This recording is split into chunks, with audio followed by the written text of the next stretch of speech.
Hello বন্ধুরা, আমি তৈশী with Partha চ্যানেলে তোমাদের সকলকে জানাই স্বাগত। আশা করি তোমরা সকলেই ভালো আছো। আমি আবার নিয়ে চলে এসেছি তোমাদের জন্য একটা ছোট্ট মিনি ব্লগ। আজ হচ্ছে চৈত্র সংক্রান্তি, তোমাদেরকে সংক্রান্তির অনেক অনেক শুভেচ্ছা।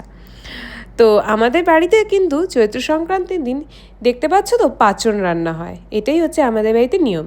সকালে খায় ছাতু আর সারাদিন এই পাঁচন খেয়েই থাকতে লাগবে, আর অন্য কিছু হবে না। তো এই জন্যই সকাল সকাল ঘুম থেকে উঠে লেগে পড়েছি এই পাঁচনের তৈরির কাজে। তো আর কি, পিসি আর আমি মিলে আজকে রান্না করব পাঁচন। অনেক রকম সবজি, শুধু সবজিই না, ডাঁটা, সজনে ডাঁটা, বাদাম, ছোলা সব কিছুই লাগে কিন্তু এই পাঁচনে। তোমাদের অনেকের বাড়িতেই হয়তো এই নিয়ম আছে আজকের দিনেই পাঁচন খাওয়ার। তো তোমরা দেখতেই পাচ্ছ কত রকমের সবজি আর কতটা কোয়ান্টিটিতে আমাদের বাড়িতে বানানো হয়। আগে তো অনেকটাই আরও বেশি করে হতো, এখন অনেকটাই কমে আসছে। দিন দিন যত যাচ্ছে ততই কিন্তু কমে যাচ্ছে।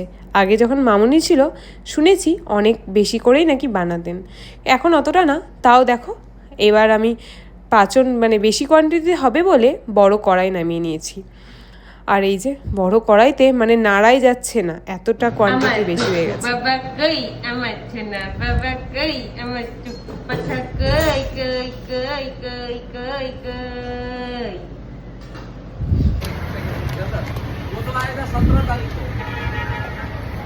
শপিং ডান।